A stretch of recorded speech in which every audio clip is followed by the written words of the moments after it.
Welcome to the second week of our Rise Up series that we're doing during Lent. It's based on a passage from Isaiah that says, "Rise up out of the ashes."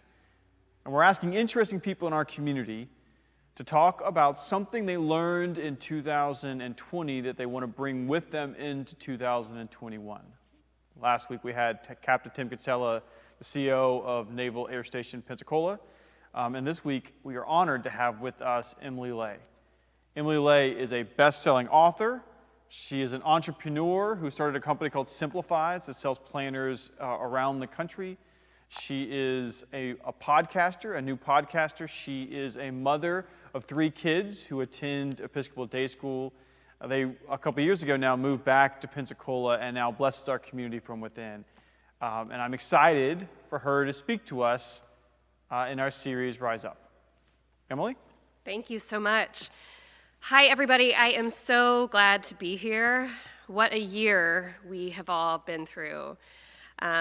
As you heard, I am a mom of 3 kids. I have a 10-year-old and 2 6-year-olds, twins. And I'm also an author, an entrepreneur, and so I have a ton going on. As many of you do and know, last year was quite tough. A lot of what we do in our family and in my career came to a screeching halt. And suddenly we found ourselves with a whole new world. But just 4 weeks before COVID turned our world upside down, I actually turned in the manuscript to my 6th book. And that book is called Growing Boldly, Dare to Build a Life You Love. And I wrote this book with a heart for God, a heart for going up against difficult things and starting from scratch to build things that are beautiful. I actually had the honor of interviewing a couple of incredible women who also went up against some hard things to build lives they love. I was very proud of this book, thrilled with the message inside it and the journey God had led me on as I created it. Turned it in 4 weeks before COVID turned our world upside down. So I felt very nervous going through all of 2020, suddenly with all of my work travel canceled and 3 kids virtual learning for much of the year and not leaving our house for most of the time. Suddenly I had to edit a book with a message I believed in with my entire heart and hope and pray that the messages still stood strong. Well, what I realized throughout those few months of editing Growing Boldly was that when you stand firm on things that do not change, whether through tragedy or hard things or dry seasons or a global pandemic, when you stand on truths that are unshakable, you find you are rooted in something that will help you hold up and stand strong throughout all of that. I love the verse that we are studying, Isaiah 52:2, and I love what this verse says about rising up, about shaking off the dust, about looking hard things in life in the face and saying, I will rise above these things.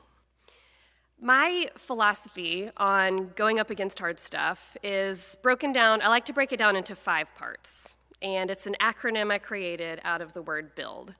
I love the word build just like I love the word rise because it's actionable. Those words tell us that in order to move forward, sometimes we have to do things. I also love Psalm 46:10. I hope I got that right. Be still and know that I am God, because there are seasons for everything. There's a time to be still, there's a time to stand up. And I love what this verse says about rising up and taking action to move forward. So the build philosophy here is broken down into 5 parts. B, believe in who you are and whose you are. U is utilize what you have. The I is imagine the life that you dream of creating out of these circumstances. The L is love people well. And the D is do what matters, forget the rest. Now, in early March, when we first started virtual learning with my kids at home, I've always had a busy career and mom life. I've always struggled, like many people do, to balance the two. It's often hard to give 100% of yourself to two things at one time. But virtual school definitely flipped everything on its head. When we got the news from the school that we were going to be moving to virtual learning for the safety of our students and staff and community, I decided that I was just going to dominate it. I was going to plow my way through. I was going to be the best virtual learning mom there was. I set up a table in our kitchen full of school supplies. I had a very detailed, I make planners for a living, so I had a very detailed plan of how each day would go. And I knew, as I tend to approach most things in life, that if I came at it with the best plan, the best effort, my best foot forward, that we would be okay. And what I realized is that this circumstance was unlike anything we had ever faced before. And after a while, the newness, that initial rush of adrenaline where I decided to conquer the situation, wore off. And we found ourselves, like many of you did, we found ourselves lonely and tired of our four walls and missing the little things that we maybe took for granted before COVID turned our world upside down. And what I realized through all of that is that we have to, even when life is good, even during the sunshiny days, we have to fill our hearts and our homes with truth, because we never know when life is going to turn on a dime.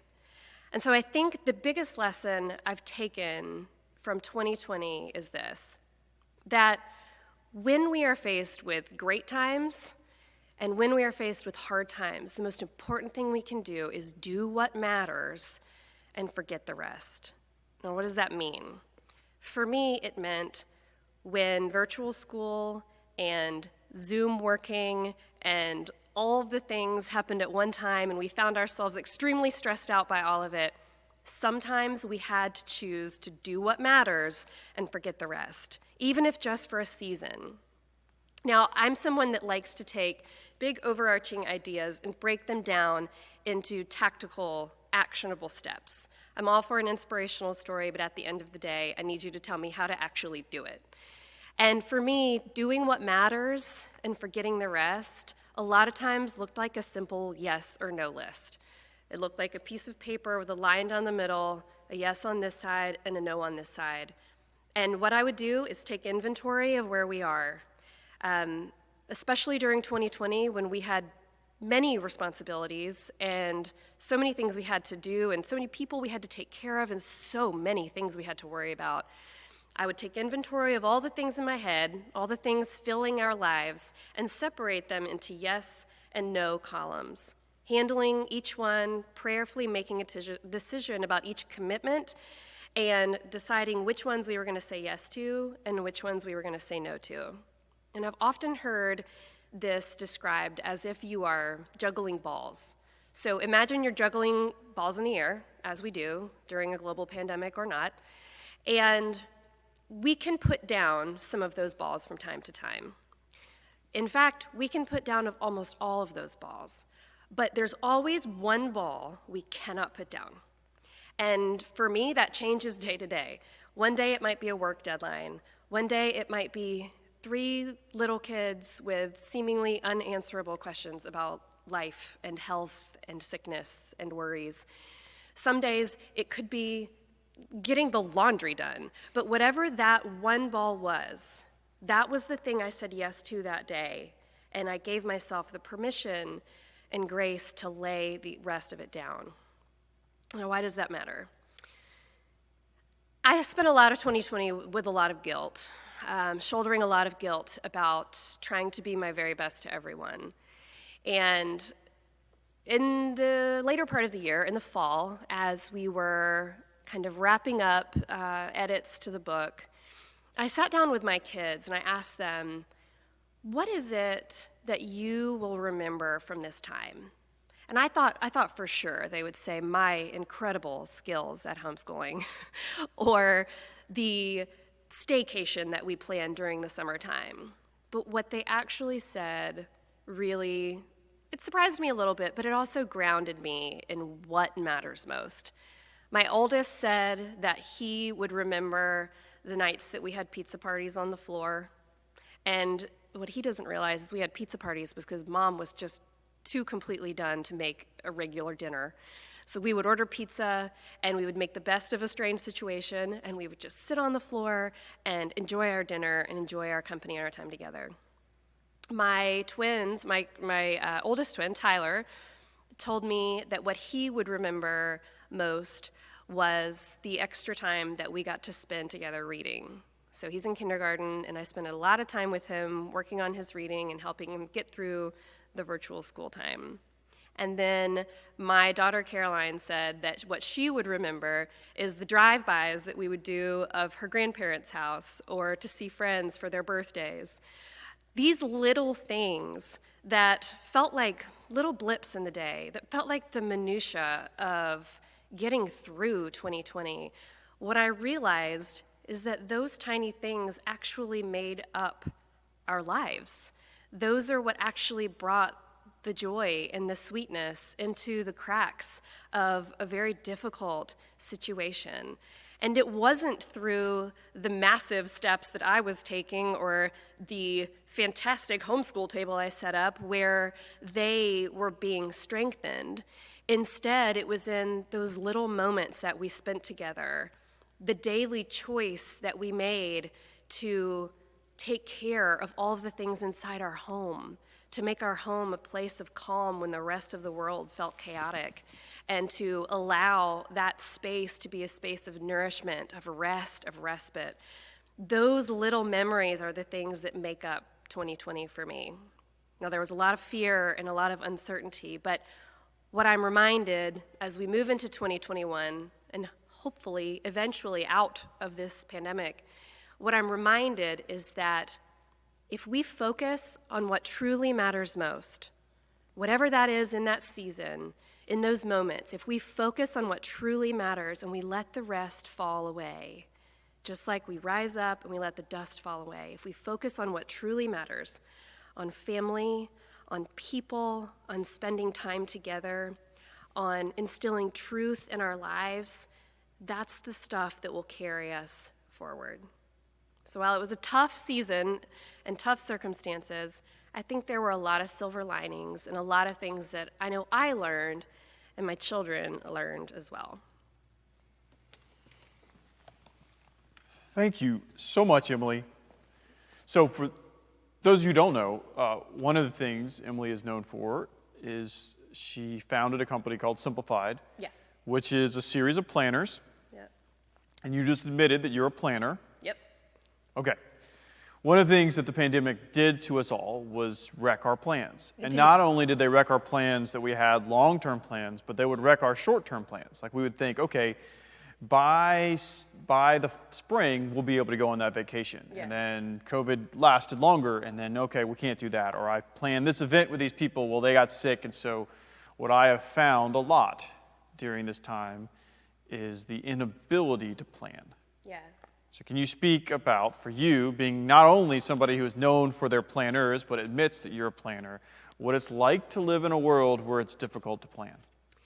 So I've always had this kind of uncanny ability to look at a mess and simplify it, be it a mess in the kitchen or a mess on a schedule or a mess in my head. It's always been fairly easy for me to take a look at it and say, okay, let's break this down. Let's come up with actionable steps to get through it. 2020 was a whole other thing. It was a whole other ballgame. And we started, I have a team of 9 women who work with me, and we started to see these memes on social media that said, the worst purchase I made for 2020 was a planner. And we were like, no, that's not funny. We have a business to run. We still need them. But what we realized is that planners and organization and planning, it became even more paramount than ever before because suddenly we were all trying to manage impossible scenarios. Yeah. And especially as parents, not just impossible scenarios schedule-wise and that sort of thing, but questions and stresses that we've never dealt with before, you know? And so I think the most important thing that we can remember when it comes to planning is that when we take a messy situation or a difficult situation, and we break it down and start to categorize it into, its little portions and its little spots, we have to give ourselves the margin to actually do that. And so sometimes that means taking 10 minutes to go sit in your closet and journal or write down all the things in your head or all the things that are going on. Sometimes that looks like taking 30 minutes and giving the kids their iPads while you get the house cleaned up, just so you can have a little bit of a fresh start. But giving ourselves the time to actually deal with all of the mess and all of the stresses of all of that helps us to make a plan going forward. I think it's just required more time of us because there's so much to process for the last year. Yeah, I agree with you. It's actually been more important to plan, but also more important to be willing to let a plan go without that sort of anxiety. Like, I did all this work for this thing and I can't do it. And there's a certain release you have to have over it. But I'm not nearly the planner that you are, and the church can attest to that. Okay, so last question. So now that in your life, over the course of your career, your voice has grown, right? So, as you became an author, you said this is your 6th book. Yeah. I've read 1. I need to catch up on the other 5. And then you have a presence now with a podcast. On social media, you have a presence. Yeah. People who follow you and like and are inspired by that ability you have to make complicated things simple, because that is something that everybody struggles with and faces in life. Yeah.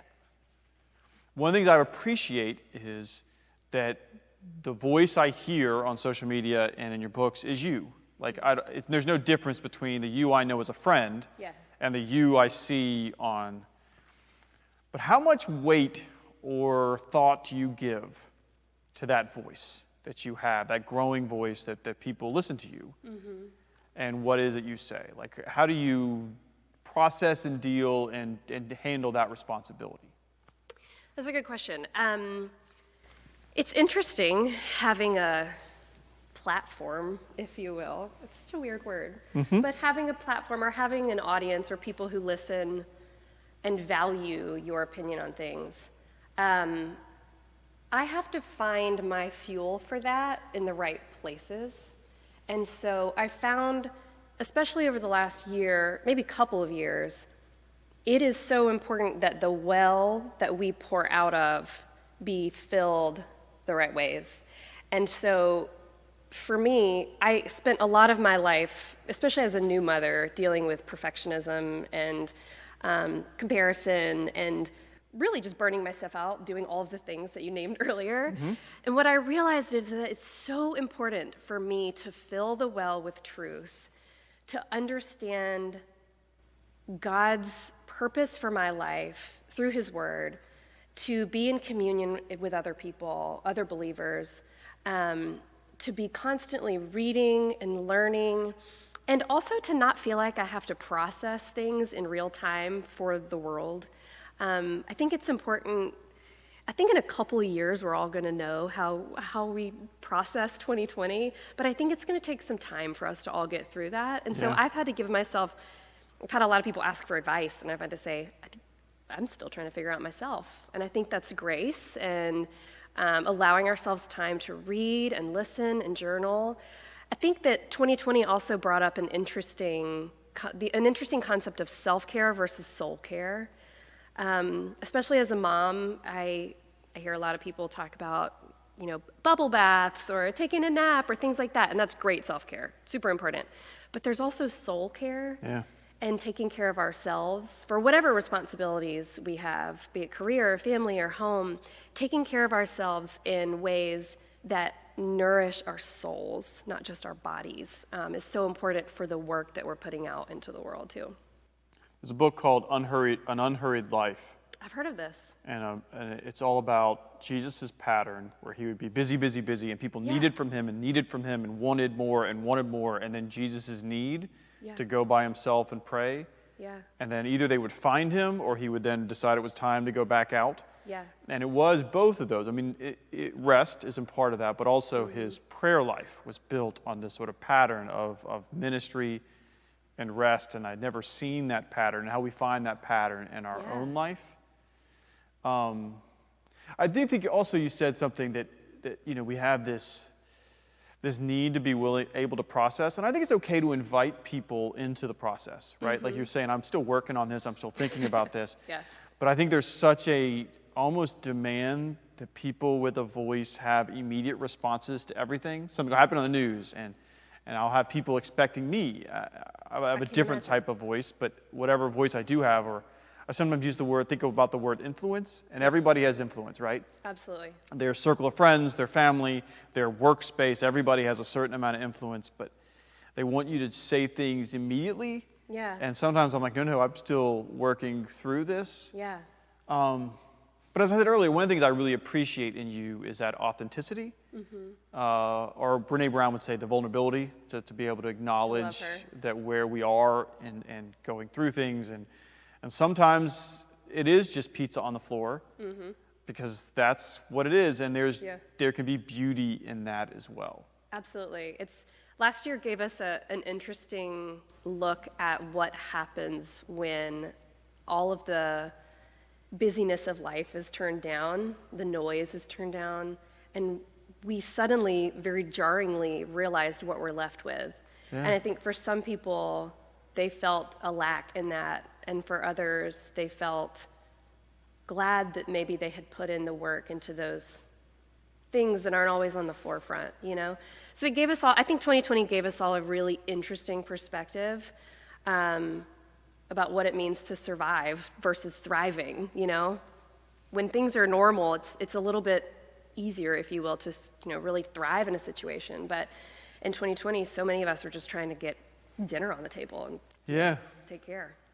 And giving people the permission to just do that. I told you, so when somebody comes to me and they're grieving, somebody died, or in their life they're really struggling, I'm like, okay, well, today, let's just get through today. Yeah. Right? Like there is strength in that. Like we tend to think we need to, even in the bad times, conquer the world. Yeah. And sometimes it can simply be, I'm going to get through today. Absolutely. I saw so many people during 2020 who were learning to knit and cook and bake bread, right? Yeah. And just do so many things. And I remember there were portions of last year where I thought, am I supposed to be taking up a hobby right now? Maybe I'm missing the boat, and this is my chance. But I was just trying to get through the day, But I'm also reminded in reflecting on last year of Ecclesiastes. And I spent a little time studying Ecclesiastes, and the fact that there is a season for everything. And so what I found myself questioning, like, if this is a season of being home, of grief, of losing so many things, if this is a season for that, what am I supposed to take out of this? Right.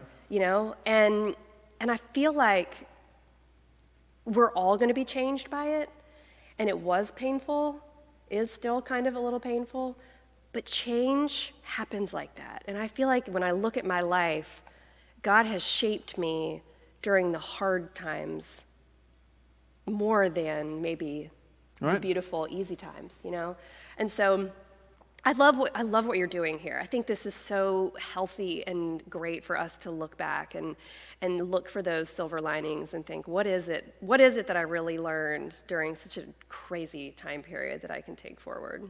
Especially now that there's light at the end of the tunnel, right? Like at some point soon, right? We're not there yet. We're fully free of worrying about a pandemic, but this isn't forever. And even now, things are better than they were a year ago. And as we move forward well, anyways, Emily, I'm so thankful for this. Thank you. And then we'll have time when we do this. For those of you who are watching this just as an independent video, thank you for doing so. For those of you joining us on the Zoom, in a second, we'll have a chance for there to be open questions for Emily. Thank you so much.